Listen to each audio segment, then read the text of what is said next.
गलती दिखा रहे हैं, इसमें क्या ख्याल है? मेरे भाई, मैंने कह दिया, मैं रोज कैलेंडर में एक एक दिन काट रहा हूँ। उनको जो नियुक्ति पत्र बांटना है बांटे।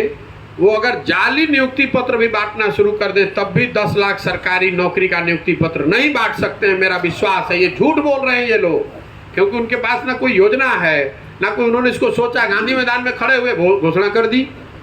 इसीलिए मैं पूरे विश्वास से कह रहा हूं कि अगर 10 लाख लोगों को सरकारी नियुक्ति पत्र दे दिया जाए, सरकारी नौकरी लग जाए, तो मुझे कोई जरूरत नहीं है बिहार में राजनीति करने की या इस तरह का प्रयास करने की। मेरे पास काम करने के लिए पूरा हिंदुस्तान पड़ा हुआ है।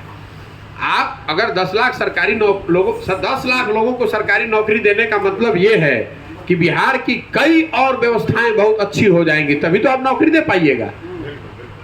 पैसे लाइएगा कहां से? 40-50 हजार करोड़ रुपया अलग से चाहिए, कहां से लाइएगा पैसे? उसके लिए आपको अपना रेवेन्यू बढ़ाना पड़ेगा। रेवेन्यू बढ़ाने के लिए उद्योग लगाना पड़ेगा, वहां इन्वेस्टमेंट होना चाहिए, ग्रोथ होना चाहिए। जब वो कुछ है नहीं तो नियुक्ति कैसे दे दीजिएगा? जो शिक्षक यहाँ पर हैं, बाय द वे, आपने चूंकि सवाल उठाया, वो जो नियोजित शिक्षक है उनको तो 3-3 महीने पे एडहॉक बेसिस पर कैबिनेट में पास होता है। जब सेंटर से पैसा आता है तो आप उसको सैलरी दे रहे हैं। आप 10 लाख लोगों को कहां से नौकरी दे दीजिएगा? अगर केंद्र सरकार से शिक्षा के क्षेत्र में पैसे न आए तो जो अभी शिक्षक 4-4.5 लाख है, ये उनको तनख्वाह नहीं दे सकते हैं। ये किसकी बात कर रहे हैं? शिक्षकों की स्थिति देखिए। हर एक, चूंकि मैं बात आपकी समय लेके बता देना चाहता हूँ, शिक्षकों को पहले जब 2015 में महागठबंधन था, सुशील मोदी उस समय विपक्ष में थे, तो उन्होंने घोषणा की समान काम समान वेतन लागू कर देंगे। शिक्षक पढ़े लिखे होने के बावजूद उनके बहकावे में आ गए। उन्होंने भाजपा का समर्थन भी किया 2015 में।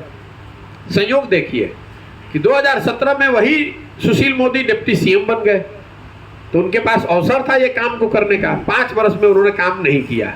2020 में शिक्षकों को फिर बेवकूफ बनाया गया। इस बार तेजस्वी यादव ने कह दिया कि मैं आऊंगा तो शिक्षकों को समान काम समान वेतन लागू कर दूंगा। तो जब शिक्षक मेरे पास आ रहे हैं तो मैं उनको बता रहा हूं कि भैया अब तो तेजस्वी जी की ही सरकार है, उन्हीं के दल का आदमी शिक्षा मंत्री है, तो आप इसको अब लागू करा लीजिए। ये देखिए, बिहार में नेताओं की आदत हो गई है कि कुछ भी बोलिए और बोल के निकल लीजिए।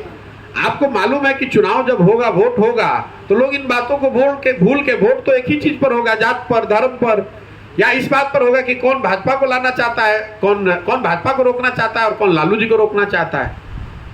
जब तक बिहार की जो बदहाली है उसके मूल में, उसके जड़ में बात यह है कि जो जनप्रतिनिधि है उसके मन से ये डर खत्म हो गया है कि वो